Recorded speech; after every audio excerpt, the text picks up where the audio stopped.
नमस्कार। राजस्थान में संग्राम हमारे विशेष बुलेटिन में आप सभी का बहुत बहुत स्वागत है। मैं आपके साथ हर्ष चौधरी।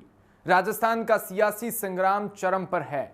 सचिन पायलट को उप मुख्यमंत्री पद के साथ ही प्रदेश कांग्रेस अध्यक्ष पद से भी बर्खास्त कर दिया।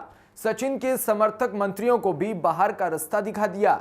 संगठन में भी उनके साथियों की छुट्टी की जा रही है। उनके खास लोग खुद इस्तीफा भी दे रहे हैं। शाह और मात के खेल में गहलोत शाह बनकर उभरे हैं और बीजेपी अविश्वास प्रस्ताव नहीं ला रही और गहलोत ने विश्वास प्रस्ताव लाने का वादा नहीं किया।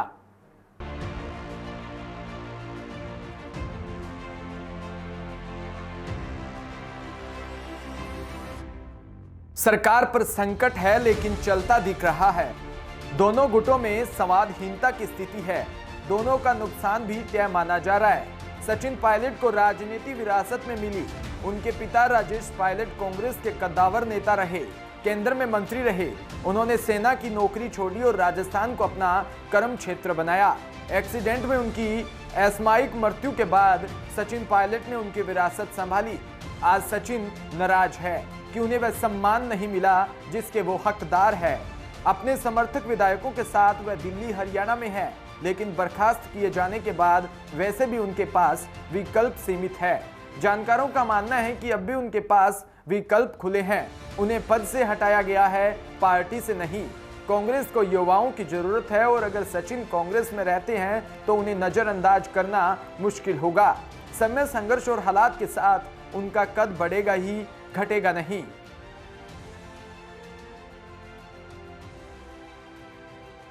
सचिन पायलट की छवि एक युवा नेता की रही।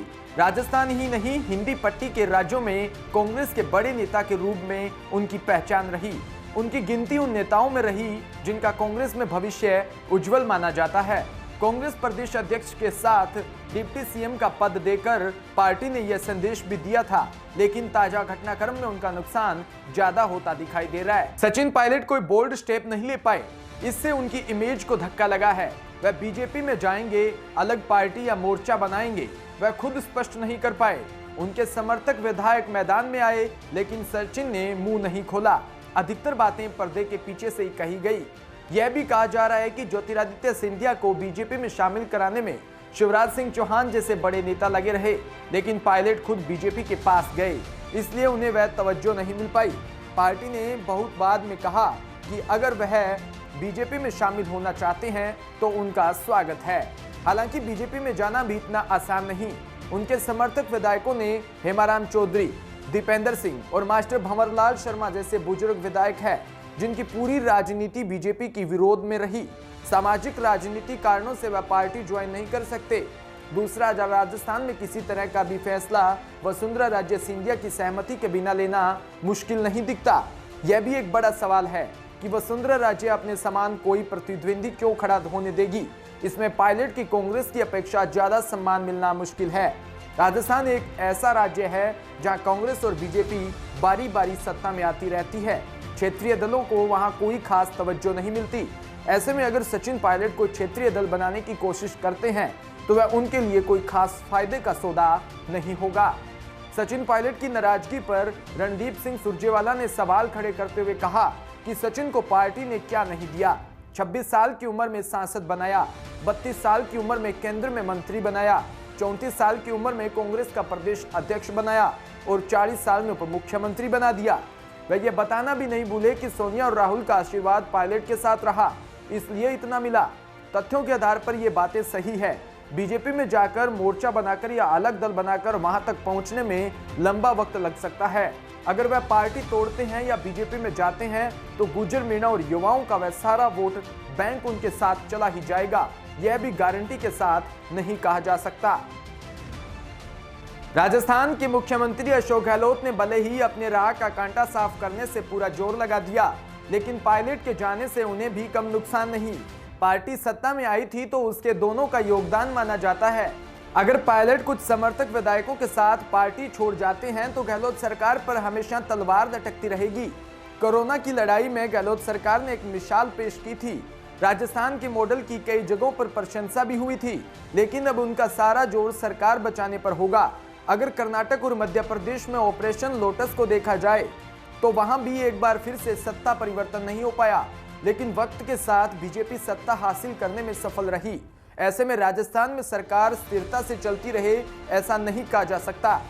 सितंबर अक्टूबर में राजस्थान में नगर निकायों के चुनाव होने वाले हैं, जहां बीजेपी पहले से मजबूत मानी जाती है। अगर कांग्रेस आपस में लड़ती रही तो बीजेपी को फायदा मिलना तय है। निकाय चुनावों में परिणामों को विधानसभा चुनावों का जनादेश नहीं माना जा सकता, लेकिन इससे मनोवैज्ञानिक दबाव पड़ना तय है। राजस्थान में तकरीबन 7% गुर्जर है, लेकिन आर्थिक और सामाजिक रूप से संपन्न होने के कारण इनका राजनीति में अच्छा खासा दखल भी है। गुर्जर और मीणा समाज के लोग अपने आप में सहज नहीं, लेकिन सचिन पायलट के साथ दोनों विधायक है। पायलट के जाने से इस वोट बैंक पर असर पड़ना स्वाभाविक है, जो गहलोत के लिए असहज करने वाली बात है। यह कहा जा सकता है कि गहलोत ने अपने राजनीतिक पारी खेल ली है। राजस्थान में दोबारा कोई सरकार सत्ता में नहीं आती, यह तथ्य भी है। ऐसे में 2023 के चुनावों में गहलोत सीएम के उम्मीदवार होंगे या नहीं, यह वक्त ही बताएगा। लेकिन सचिन पायलट अगर पार्टी में रहते हैं तो उन्हें मौका मिलना तय है। संगठन में सचिन के समर्थकों का इस्तीफा जारी है।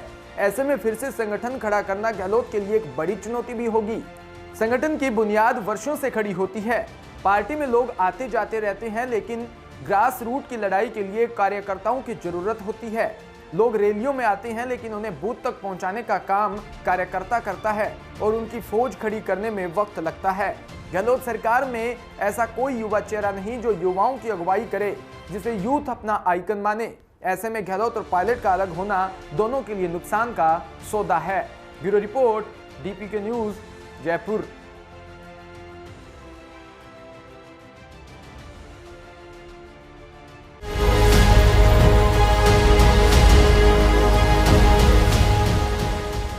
तो राजस्थान की कांग्रेस सरकार से डिप्टी सीएम और पार्टी अध्यक्ष पद से हटाए गए सचिन पायलट ने एक बार फिर साफ कहा कि वह भारतीय जनता पार्टी ज्वाइन नहीं करेंगे। मंगलवार को राज्य में घटे अप्रत्याशित घटनाक्रम के बाद कयास लगाए जा रहे थे कि पायलट बीजेपी में शामिल हो सकते हैं। हालांकि उनके इस बयान के बाद अटकलों पर विराम लगने के आसार है।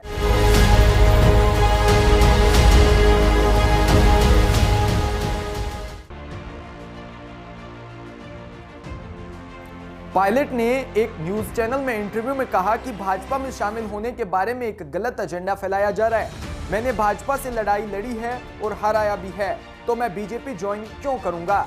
पायलट ने इंटरव्यू में मुख्यमंत्री अशोक गहलोत पर आरोप लगाया कि वह चुनाव के दौरान जनता से किए गए वादे नहीं निभा रहे।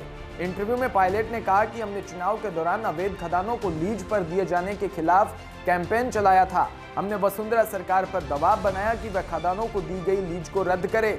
सत्ता के आने के बाद गहलोत ने कुछ भी नहीं किया, अलबत्ता वह उसी रास्ते पर चलते रहे। मैं ना तो उनसे नाराज हूं और ना ही कोई ताकत या सुविधा मांग रहा हूं।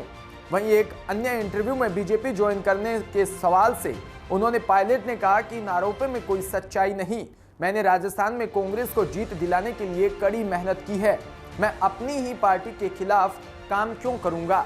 सरकार और पार्टी में पद से हटाए जाने पर पायलट ने कहा कि अभी 24 घंटे भी पूरे नहीं हुए, मैं अभी भी कांग्रेसी हूं। मैंने अपने साथियों से अगले कदम पर चर्चा करनी है। बीजेपी के किसी नेता से मिलने के सवाल के जवाब में पायलट ने कहा कि मैं भाजपा के किसी नेता से नहीं मिला हूं। 6 महीने से मैं सिंधिया से भी नहीं मिला, मैं माथुर से भी नहीं मिला।